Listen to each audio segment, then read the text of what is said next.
కొట్టివేసింది హైకోర్టు. అయితే హరీష్ రావు పైన దాఖలైనటువంటి ఆ పిటిషన్ని ప్రస్తుతం విచారణలో తీసుకున్నటువంటి ఈ రోజు కోర్టు హియరింగ్స్ తర్వాత ఆ పిటిషన్ని కొట్టిపారేసింది. అయితే ఎన్నికల వేళ సరైన వివరాలు వెల్లడించలేదని పిటిషనర్ చక్రధర్ గౌడ్ ఇచ్చిన ఆ పిటిషన్ని ప్రస్తుతానికి హైకోర్టు కొట్టిపారేసింది. ఎన్నికల్లో అర్హతలు, ఆస్తులు వివరాల్లో తేడాలున్నాయని చెప్పి ఆరోపణలు ఉన్నాయి. అయితే హరీష్ తన ఆస్తి వివరాలను సరిగ్గా వెల్లడించలేదని చెప్పి చక్రధర్ గౌడ్ భావించి దాన్ని హైకోర్టులో పిటిషన్ రూపంలో దాఖలు చేశారు. చక్రధర్ గౌడ్ పిటిషన్ పైన విచారణ చేపట్టిన హైకోర్టు అయితే ఆధారాలు లేవని తేల్చేసింది. గతంలో కూడా చక్రధర్ గౌడ్ మాజీ మంత్రి హరీష్ రావు పైన ఫోన్ ట్యాపింగ్ వ్యవహారంలో కూడా తన ఫోన్ని ట్యాప్ చేశారని, కిడ్నాప్ చేశారని రకరకాలుగా ఆయన కొంత ఇబ్బంది పడిపోయి దానికి సంబంధించినటువంటి విషయం పైన హైకోర్టు పంజాగుట్ట పోలీస్ స్టేషన్లో ఫిర్యాదు చేస్తే పంజాగుట్ట పోలీసులు హరీష్ రావు పైన ఎఫ్ఐఆర్ నమోదు చేశారు. ఆ తర్వాత హైకోర్టు వరకు వెళ్ళింది ఈ విషయం. హైకోర్టులో కూడా ఒకసారి విచారణ జరిగి దానికి తగ్గట్టుగా ఆధారాలు లేవని ఆ కేసుని కూడా క్వాష్ చేసింది. ప్రస్తుతం ఈ పిటిషన్ క్వాష్ అయింది. గతంలో చక్రధర్ ఇచ్చినటువంటి ఆ కేసు కూడా క్వాష్ అయింది. ఆ తర్వాత చక్రధర్ గౌడ్ ఫోన్ ట్యాపింగ్ వ్యవహారంలో హరీష్ రావుపై చేసిన ఆరోపణలని మరొక పిటిషన్ రూపంలో సుప్రీంకోర్టు వరకు వెళ్లారు హైకోర్టుని ఛాలెంజ్ చేస్తూ. మరి అక్కడ ఇంకా హియరింగ్ సంబంధించి ఇంకా రానేలేదు. అక్కడ చూద్దాం మరి అక్కడ ఏం జరుగుతుందో. కానీ హైకోర్టులో వరుస పిటిషన్లు చక్రధర్ గౌడ్కి సంబంధించి అనేక పిటిషన్ అన్ని కూడా ఇప్పుడు క్వాష్ అవుతున్నాయి, కొట్టిపారేస్తుంది హైకోర్టు.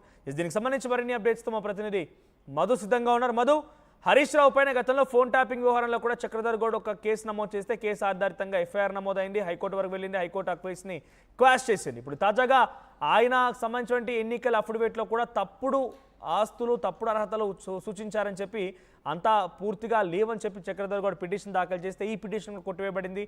అప్డేట్స్ ఏంటి?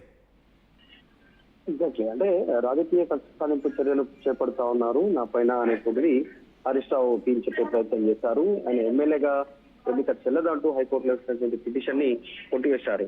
న్యాయస్థానాల్లో అడుగు అడుగున కాంగ్రెస్ పార్టీకి ఎదురు దెబ్బలు తగ్గుతున్నాయంటూ హరీష్ రావు మెసేజ్ ఇచ్చే ప్రయత్నం చేశారు క్యాడర్ కి, తర్వాత వీళ్ళందరికీ కూడా. మొన్ననేమో ఫోన్ ట్యాపింగ్ కేసు పైన, ఇప్పుడేమో హరీష్ రావు సిద్దిపేట ఎమ్మెల్యేగా ఎన్నిక చెల్లదు అంటూ నమోదైనటువంటి కేసు ఇది దురుద్దేశపూర్వకంగా చేశారనేటువంటిది ఈ రోజు హైకోర్టు ఇచ్చినటువంటి ఈ న్యాయస్థానాల మీద నమ్మకంతో ఈ రోజు ఇచ్చినటువంటి తీర్పు వెళ్ళిపోయింది అనేటువంటి స్టేట్మెంట్ ఇచ్చారు. ఇప్పటికైనా కాంగ్రెస్ పార్టీ రేవంత్ రెడ్డి ప్రతిపక్ష నాయకులపై కక్ష సాధింపు రాజకీయాలు మానుకోవాలి, ప్రజలకు ఇచ్చినటువంటి హామీలను నెరవేర్చడం పైన దృష్టి సాధించాలంటూ హరీష్ రావు ఒక నోటు విడుదల చేశారు. అక్రమ కేసులు ఎన్ని పెట్టినా కూడా భయపడేది లేదు. ప్రజాక్షేత్రంలో కాంగ్రెస్ పార్టీ నయవంచనను ఎండగట్టి తీరుతాం, ప్రజల తరఫున ప్రశ్నిస్తూనే ఉంటామనేటువంటి స్టేట్మెంట్ ఒక ప్రెస్ నోట్ ని రిలీజ్ చేశారు హరీష్ రావు. మనోజ్, సో ప్రెసెంట్ వరుస పిటిషన్లు హరీష్ రావుపై దాఖలు అవుతున్నాం, కానీ ఏ ఒక్కటి కూడా నిరూపించలేకపోతుంది. అంతా కూడా రాజకీయ ఉద్దేశంలో భాగంగా జరుగుతున్న పిటిషన్స్ అయినా ఎలా చూడాలి? వరుస పిటిషన్ అని కూడా కొట్టివేయడం అనేది హరీష్ రావు అదే మెయింటైన్ చేసే ప్రయత్నం చేస్తారు. న్యాయస్థానాల పైన ప్రూఫ్ నమ్మకం ఉంది, ఎన్ని కేసులు పెట్టినా కూడా న్యాయపరంగా ఎదుర్కొంటామనేటువంటి స్టేట్మెంట్ చేస్తారు.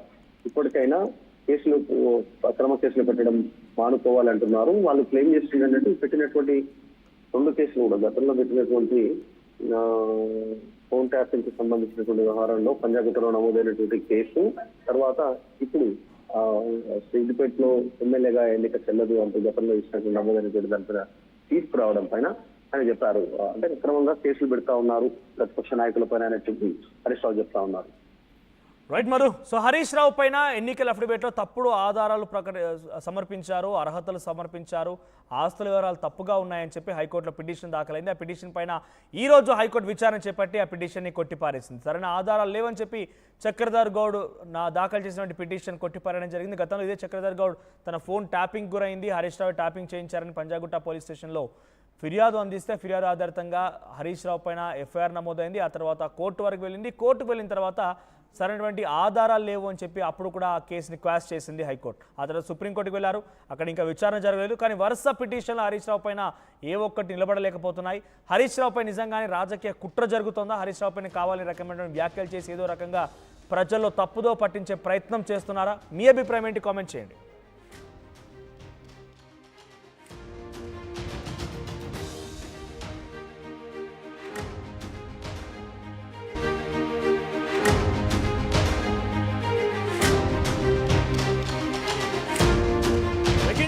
మాజీ మంత్రి హరీష్ రావుకి హైకోర్టులో ఊరట లభించింది. హరీష్ రావు పైన ఎన్నికల పిటిషన్ను కొట్టివేసింది హైకోర్టు. అయితే హరీష్ రావు పైన దాఖలైనటువంటి ఆ పిటిషన్ని ప్రస్తుతం విచారణలో తీసుకున్నటువంటి ఈ రోజు కోర్టు హియరింగ్స్ తర్వాత ఆ పిటిషన్ని కొట్టిపారేసింది.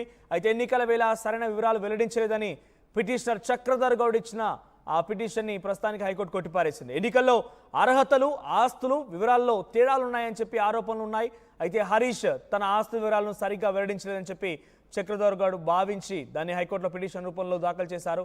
చక్రధర్ గౌడ్ పిటిషన్ పైన విచారణ చేపట్టిన హైకోర్టు అయితే ఆధారాలు లేవని తేల్చేసింది. గతంలో కూడా చక్రధర్ గౌడ్ మాజీ మంత్రి హరీష్ రావు పైన ఫోన్ ట్యాపింగ్ వ్యవహారంలో కూడా తన ఫోన్ని ట్యాప్ చేశారని, కిడ్నాప్ చేశారని రకరకాలుగా ఆయన కొంత ఇబ్బంది పడిపోయి దానికి సంబంధించినటువంటి విషయం పైన హైకోర్టు పంజాగుట్ట పోలీస్ స్టేషన్లో ఫిర్యాదు చేస్తే పంజాగుట్ట పోలీసులు హరీష్ రావు పైన ఎఫ్ఐఆర్ నమోదు చేశారు. ఆ తర్వాత హైకోర్టు వరకు వెళ్ళింది ఈ విషయం.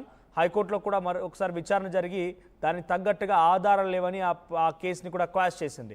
ప్రస్తుతం ఈ పిటిషన్ క్వాష్ అయింది. గతంలో చక్రధర్ ఇచ్చినటువంటి ఆ కేసు కూడా క్వాష్ అయింది. ఆ తర్వాత చక్రధర్ గౌడ్ ఫోన్ ట్యాపింగ్ వ్యవహారంలో హరీష్ రావుపై చేసిన ఆరోపణలని మరొక పిటిషన్ రూపంలో సుప్రీంకోర్టు వరకు వెళ్లారు హైకోర్టుని ఛాలెంజ్ చేస్తూ.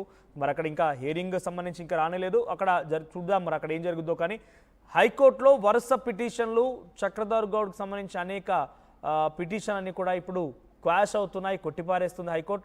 దీనికి సంబంధించి మరిన్ని అప్డేట్స్తో మా ప్రతినిధి మధు సిద్ధంగా ఉన్నారు. మధు, హరీష్ రావు పైన గతంలో ఫోన్ ట్యాపింగ్ వ్యవహారంలో కూడా చక్రధర్ గౌడ్ ఒక కేసు నమోదు చేస్తే కేసు ఆధారితంగా ఎఫ్ఐఆర్ నమోదైంది. హైకోర్టు వరకు వెళ్ళింది. హైకోర్టు ఆ కేసుని క్వాష్ చేసింది. ఇప్పుడు తాజాగా ఆయన సంబంధించిన ఎన్నికల అఫిడవిట్లో కూడా తప్పుడు ఆస్తులు, తప్పుడు అర్హతలు సూచించారని చెప్పి అంతా పూర్తిగా లేవని చెప్పి చక్రధర్ గౌడ్ పిటిషన్ దాఖలు చేస్తే ఈ పిటిషన్ కొట్టివేయబడింది. అప్డేట్స్ ఏంటి? ఎగ్జాక్ట్లీ, అంటే రాజకీయ కక్ష చర్యలు చేపడతా ఉన్నారు నా పైన అనేటువంటిది హరీష్ రావు టీం చెప్పే ప్రయత్నం చేశారు. ఆయన ఎమ్మెల్యేగా ఎన్నిక చెల్లదంటూ హైకోర్టులో ఇచ్చినటువంటి పిటిషన్ ని కొట్టివేశారు. న్యాయస్థానాల్లో అడుగున కాంగ్రెస్ పార్టీకి ఎదురు దెబ్బలు తగ్గుతున్నాయంటూ హరీష్ రావు మెసేజ్ ఇచ్చే ప్రయత్నం చేశారు క్యాడర్ కి, తర్వాత వీళ్ళందరికీ కూడా. మొన్ననేమో ఫోన్ ట్యాపింగ్ కేసు పైన, ఇప్పుడేమో హరీష్ రావు సిద్దిపేట ఎమ్మెల్యేగా ఎన్నిక చెల్లదు అంటూ నమోదైనటువంటి కేసు ఇది దురుద్దేశపూర్వకంగా చేశారనేటువంటిది ఈ రోజు హైకోర్టు ఇచ్చినటువంటి ఈ న్యాయస్థానాల మీద నమ్మకంతో ఈ రోజు ఇచ్చినటువంటి తీర్పు వెళ్ళిపోయింది అనేటువంటి స్టేట్మెంట్ ఇచ్చారు. ఇప్పటికైనా కాంగ్రెస్ పార్టీ రేవంత్ రెడ్డి ప్రతిపక్ష నాయకులపై కక్ష సాధింపు రాజకీయాలు మానుకోవాలి, ప్రజలకు ఇచ్చినటువంటి హామీలను నెరవేర్చడం పైన దృష్టి సాధించాలంటూ హరీష్ రావు ఒక నోటు విడుదల చేశారు. అక్రమ కేసు